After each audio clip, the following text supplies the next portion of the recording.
चलिए, तो आज ये मेरा पहला व्लॉग है।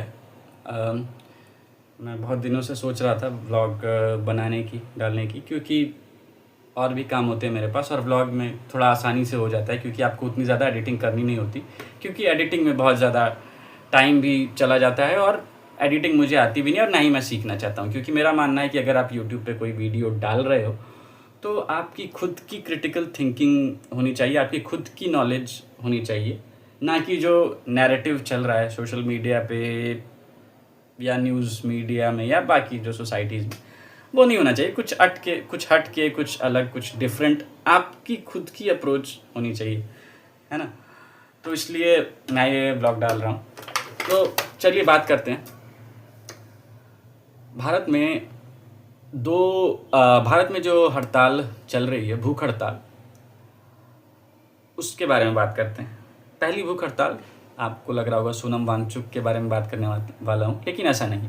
पहली भूख हड़ताल जो नई दिल्ली में सोनम वांगचुक करें, जिसको दिल्ली पुलिस ने आज फोर्सिबली वहाँ से हटा दिया, जो नीट पेपर लीक के विरोध में था, अगेंस्ट में था, और जो शिक्षा मंत्री का रेजिग्नेशन, इस्तीफा मांग रहा था, धर्मेंद्र प्रधान का। पहली तो ये हो गई पहला प्रोटेस्ट जो दिल्ली में चल रहा था, जिसको लगभग सभी को मालूम है, जो सोशल मीडिया पे हैं या जो न्यूज़ देखते हैं या अखबार पढ़ते हैं, लगभग सभी को मालूम है। दूसरा, दोनों समय पे ये ध्यान रखिए, दोनों प्रोटेस्ट एक ही समय पर चल रहे हैं। दूसरा प्रोटेस्ट जो मध्य प्रदेश के छतरपुर, एक छोटा सा ज़िला है, टियर 3 का ज़िला आप बोल सकते हो, छोटा सा ज़िला है मध्य प्रदेश का छतरपुर, वहाँ पे ये प्रोटेस्ट हड़ताल चल रही है, भूख हड़ताल चल रही है। और गांव के लोग हैं, कोई बहुत इंटेलेक्चुअल या बहुत प्रोफेसर नहीं है जो इसमें जुड़े हुए हैं इस हड़ताल में। गांव के लोग, ग्रामीण लोग हैं जो हड़ताल कर रहे हैं, और कोई बहुत सपोर्ट भी नहीं है पॉलिटिकल पार्टीज़ का या जो विपक्ष की जो पार्टियां हैं उनका। तो जो ग्रामीण, लेकिन ख़ास बात ये है कि एक ही दिन, एक तरफ तो जो हाँ मेन स्ट्रीम मीडिया और सारी जो नैरेटिव थे वो बनाया जा रहा था, उस जो हड़ताल को भारत सरकार ने फोर्सिबली रिमूव कर दिया, जो मोरल फिगर थे सोनम वांगचुक को।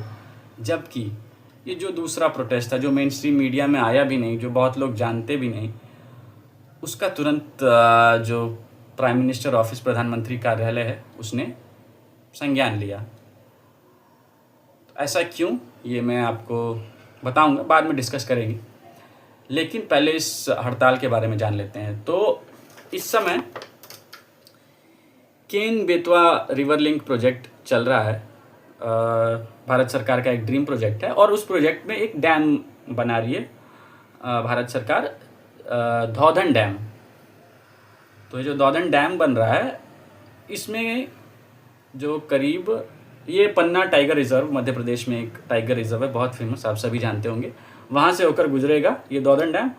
और इस डैम के बनने से 7,000 परिवार, 7,000 लोग नहीं, शब्दों पर ध्यान दीजिए, 7,000 परिवार जो है वो विस्थापित हो जाएंगे, वो डिस्प्लेस्ड हो जाएंगे।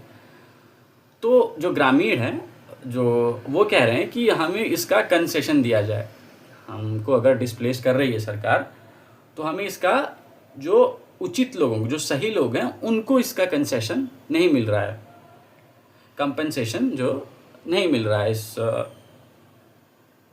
प्रोजेक्ट के लिए। जब उनकी ज़मीनें जो जा रही हैं, उनका सही लोगों को मुआवजा नहीं मिल रहा है, किसी मिडिल मैन जो है उसको सरकार दे रही है। और तो जब वो और उनका दूसरी मांग ये है कि जब वो उनको सरकार डिस्प्लेस कर रही है तो उनके रहने खाने और उचित रोजगार की व्यवस्था करे।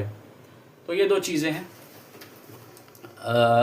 जो ग्रामीणों की मांग है, इसको लेकर वो हड़ताल पे बैठे हैं। तो पहली चीज़, चलिए बात करते हैं, Ken Betwa river link project है क्या, इसकी इम्पोर्टेंस क्या है, इसका महत्व क्या है। इतना बड़ा प्रोजेक्ट है Ken Betwa river link project. मैं इसको ड्रीम प्रोजेक्ट क्यों कह रहा हूँ। पहली तो इसकी जो प्रोजेक्ट कॉस्ट है वो है 44,605 करोड़, और इसमें एक फेज़ 1 में इसमें एक डैम बनेगा, धौधन डैम, जैसा मैंने आपको बताया। ये 2 चरणों में कंप्लीट होगा। पहले चरण में धौधन डैम, जो मेन डैम है, वो बनेगा और करीब नहर बनेगी 221 किलोमीटर की। 221 किलोमीटर की इसमें एक नहर बनेगी जो बेतवा नदी, जो केन नदी है मध्य प्रदेश में, उसको बेतवा नदी जो उत्तर प्रदेश में, इन दोनों को लिंक करेगी। ठीक, तो इसकी पहली चीज़ जो इसकी उपयोगिता है, तो इसकी कॉस्ट, और ये इनिशियल कॉस्ट है। हम सब जानते हैं कि किसी भी इतने बड़े अगर कोई प्रोजेक्ट हो तो इनिशियल कॉस्ट बढ़ती ही बढ़ती है। तो इस पहली तो उपयोगिता इसकी ये है कि ये इनिशियल इसकी कॉस्ट है। और दूसरी जो इसकी उपयोगिता है, मतलब ये है कि ये जब प्रोजेक्ट कंप्लीट होगा तो हम सब जानते हैं कि बुंदेलखंड में डिफेंस कॉरिडोर प्रस्तावित है भारत सरकार के द्वारा, जो वहाँ पे इस्टेब्लिश किया जाएगा। तो किसी भी इंडस्ट्री को आने के लिए बेसिक जो नेचुरल रिसोर्सेज होते हैं, पानी, ज़मीन, ये सारे बेसिक जो नेचुरल रिसोर्सेज हैं, ये या रॉ मटेरियल, वो ज़रूरी हैं। तो कोई भी इंडस्ट्री वहाँ नहीं आएगी बुंदेलखंड डिफेंस कॉरिडोर में अगर वहाँ पर पानी ही ना हो, जल ही ना हो। आ तो जाएंगी लेकिन सरवाइव नहीं कर पाएंगी। तो ये नेशनल इंटरेस्ट के लिए भी बहुत ज़रूरी है, क्योंकि आत्मनिर्भर भारत, डिफेंस इक्विपमेंट में भारत का एक अपना एक अलग लक्ष्य भी है कि हम आत्मनिर्भर बने। क्योंकि हम सब जानते हैं कि अभी जो हम इंजन हैं, वो भी जो जेट इंजन है, वो भी हम नहीं बनाते हैं। कावेरी इंजन पे काम चल रहा है DRDO, खैर वो तो अलग बात हो गई। लेकिन ये एक नेशनल इंटरेस्ट के लिए भी बहुत ज़रूरी है आत्मनिर्भर भारत। तो वो बुंदेलखंड से होकर ही गुजरता है और बेतवा नदी बुंदेलखंड में ही बहती है। और बुंदेलखंड की ख़ास बात ये है कि वो सूखाग्रस्त इलाका है, भौगोलिक रूप से वो सूखाग्रस्त इलाका है। और जो केन नदी है मध्य प्रदेश में, वहाँ पे काफ़ी हरियाली है और बाढ़ग्रस्त इलाका आप कह सकते हो। तो इससे क्या होगा कि दोनों जगह की जो समस्याएं हैं वो हल हो जाएंगी।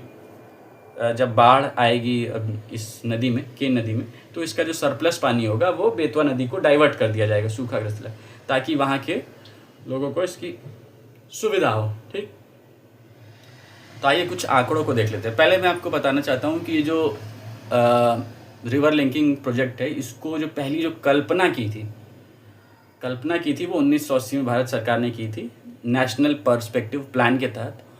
और उसके बाद 2002 या 3 में वाजपेयी गवर्नमेंट ने इसके बारे में फिर इस पे कंसेप्चुलाइज करना शुरू किया। फिर 2024 25 दिसंबर 2024 को प्रधानमंत्री नरेंद्र मोदी ने 100वीं जन्म शताब्दी पे वाजपेयी के इसकी आधारशिला रखी, इस Ken Betwa river linking project की। तो आइए कुछ आंकड़ों को जान लेते हैं। पहले तो ये कि ये जो, जैसा कि मैंने बताया, 44,605 करोड़ इसकी इनिशियल कॉस्ट है और 62 लाख लोगों को इस पीने का पानी मिलेगा इससे। बहुत बड़ी नंबर है, क्योंकि अगर आप 10 लाख लोगों को, जो मध्यम शहर होते हैं, मध्यम आबादी वाले, तो आप कह सकते हो करीब 6 शहरों को इस केवल अकेले प्रोजेक्ट से पीने का पानी मिलेगा। इरीगेट 10 जो सिंचित भूमि है 10.62 lakh hectare land, 10.62 lakh hectare land, इससे उनको पानी मिलेगा इरिगेशन के लिए। ठीक, और 103 मेगावाट बिजली जो डैम बनेगा उससे बिजली का उत्पादन होगा। 103 मेगावाट हाइड्रो पावर इससे जनरेट होगी। तो ये कुछ खास बातें हो गई और इम्पोर्टेंस मैंने आपको बता दिया। पहला तो लोगों का जो पीने का पानी और ये सब इरिगेशन और मेगावाट, लेकिन उससे भी मतलब इम्पोर्टेंट ये नेशनल इंटरेस्ट के लिए बहुत ज़रूरी है कि वहाँ पे डिफेंस कॉरिडोर सरवाइव कर पाएंगे जो बनने वाला है। ठीक, ये 2 चीज़ें हो गई। और विरोध मेन 2 चीज़ों को लेकर हो रहा है। पहला तो करीब 6,000 हेक्टेयर जो लैंड है, जो पन्ना टाइगर रिजर्व, उसका डूब जाएगा वो लैंड, वो भूमि डूब जाएगी, वो लैंड सबमर्ज हो जाएगी इस केवल इस अकेले प्रोजेक्ट के चलते, जो दौधन डैम बनेगा उसके चलते। और दूसरा, जैसा कि मैंने आपको बताया कि जो 7,000 परिवार हैं उनको विस्थापन का सामना करना पड़ा। ठीक, तो ये चीज़ें हुई। पहली तो 7,000 लोगों का विस्थापन हो गया, होने वाला है। ठीक, तो आइए देखते हैं कि ऐसा क्या इस प्रोटेस्ट में है कि सरकार ने इसका तुरंत संज्ञान ले लिया, जबकि एक ग्रास रूट लेवल का प्रोटेस्ट है, ज़मीन से निकला हुआ प्रोटेस्ट है।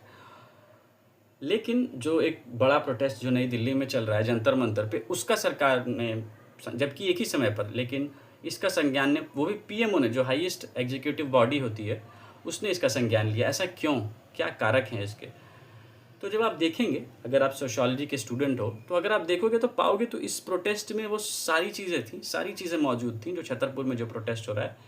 मास प्रोटेस्ट बनने की इसमें काबिलियत थी, इमोशनली लोगों से कनेक्ट होने की इसमें काबिलियत, और प्रतीकात्मक तौर पर जो प्रोटेस्टर्स कर रहे थे वो, उदाहरण के लिए किसी भी प्रोटेस्ट को एक बड़ा आंदोलन बनाने के लिए, मास प्रोटेस्ट में क्रिएट करने के लिए जो लीडर है या जो प्रोटेस्टर्स हैं, आप देखोगे तो वो प्रतीकात्मक चीज़ें करते हैं, सिंबॉलिक चीज़ें करते हैं।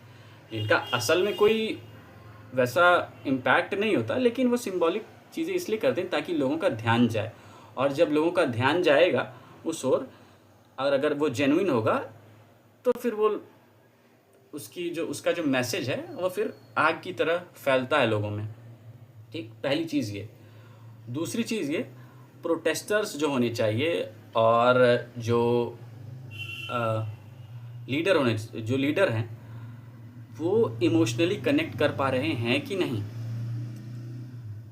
जो मासेस हैं उनसे, ये ख़ास बात होती है। उदाहरण के लिए, एग्जांपल के लिए हम गांधी का एग्जांपल लेते हैं। गांधी जब दक्षिण अफ्रीका से लौटे तो ऐसा नहीं था कि गांधी के पास पैसे नहीं थे या पैसे की कमी थी, काफ़ी पैसा कमा कर लौटे थे भारत में, लेकिन उन्होंने एक ऐसा परसेप्शन क्रिएट कर लिया कि मैं आपके ही बीच से निकला हुआ हूँ, आपके ही, उन्हीं की भाषा में उन्होंने बात की। और गांधी ने सबसे पहली चीज़ जो करी, अपने शर्ट का वो है परित्याग कर दिया, त्याग कर दिया अपने शर्ट का।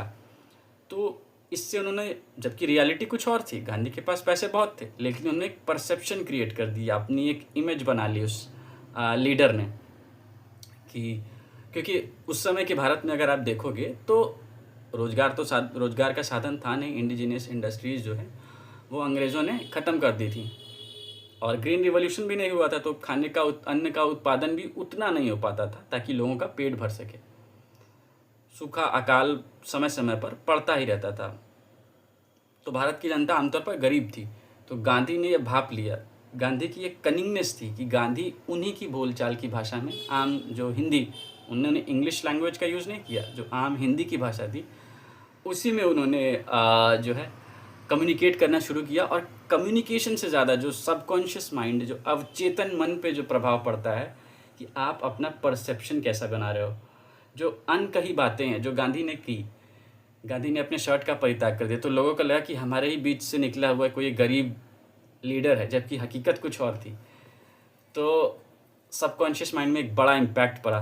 तो अगर आप देखोगे तो गांधी के पॉपुलैरिटी का और गांधी के आंदोलनों के जो मुख्य तौर पर जो पॉपुलैरिटी है, उसका मुख्य कारण ये दो चीज़ें हैं। पहली तो गांधी ने प्रतीकात्मक तौर पर चीज़ें की, जैसे विदेशी सामान जलाए और दांडी में नमक आंदोलन किया, उसका कोई बहुत बड़ा इम्पैक्ट नहीं पड़ा अंग्रेज़ों पर, लेकिन वो चीज़ें जो मासेस थी, जो आम जनता थी, उनमें आग की तरह फैली और फिर वो आंदोलन करने लगे, क्योंकि उन्हें गांधी पर भरोसा हो गया था, क्योंकि गांधी ने उन्हें भरोसा दिला दिया था, अपनी एक नैरेटिव उन्होंने चला दी थी, परसेप्शन उन्होंने चला दिया था। सेम इस प्रोटेस्ट के साथ भी हुआ। अगर आप देखोगे जो छतरपुर में जो प्रोटेस्ट चल रहा है, सेम इसके साथ यही हुआ कि जो प्रोटेस्टर्स थे उन्होंने यूनिक चीज़ें अपनाई। जैसे गांधी ने चरखा अपनाया था, इन्होंने एक यूनिक चीज़ अपनाई। ये नदी के बीचों बीच लकड़ी की इन्होंने चिता बनाई और उस पर ये लेट गए और अपने चेहरे पर मिट्टी लगा ली। तो एक सिंबॉलिक इन्होंने एक अपनी चिता बनाई जिसको उन्होंने नाम दिया चिता आंदोलन। तो ये एक अनूठी चीज़ इन्होंने की और सरकार ये भांप गई कि अगर, क्योंकि सोशल मीडिया ने इतना डेमोक्रेटाइज कर दिया है कि एक बार एक व्यक्ति अगर इस खबर को ला देता है तो धीरे धीरे वो आग की तरफ फैल जाती है। तो सरकार को इस बात का डर था कि अगर ये प्रोटेस्ट लोगों तक पहुंचा तो इसका जो मैसेज आग की तरफ फैलेगा, इसलिए पीएम उन्होंने तुरंत इस पर संज्ञान लिया। पहली चीज़ तो ये, ठीक है। तो अगर आप सोशियोलॉजी को स्टूडेंट हो तो इस प्रोटेस्ट से, छतरपुर में जो प्रोटेस्ट चल रहा है, आपको दो चीज़ें सीखने को मिलेंगी। पहली तो किसी भी प्रोटेस्ट का जो इमोशनल कनेक्टिविटी मासेस से बहुत ज़रूरी है, क्योंकि आप इंग्लिश में बात करके लोगों से नहीं जुड़ सकते। अगर आप जुड़ना चाहते हो सच में, आपको हिंदी में बात करनी पड़ेगी, लोगों की जो आम बोलचाल की भाषा है उसमें बात करनी पड़ेगी, क्योंकि अगर आप चाहते हो लोगों से सच में जुड़ना, ठीक। और दूसरी चीज़ कि आपकी जो डिमांड्स हैं वो जेन्युइन होनी चाहिए और आप एक परसेप्शन क्रिएट होना ज़रूरी है कि आप उन्हीं के बीच से निकले हुए हो। तो इस प्रोटेस्ट की दो ये ख़ास बातें हैं। एक तो प्रतीक, सिंबॉलिज्म किसी प्रोटेस्ट का, दूसरा इमोशनल कनेक्टिविटी, क्योंकि वो सबकॉन्शियस माइंड पे, अवचेतन मन पे जो मासेस से है वो कनेक्ट ईजिली हो जाता है। धन्यवाद।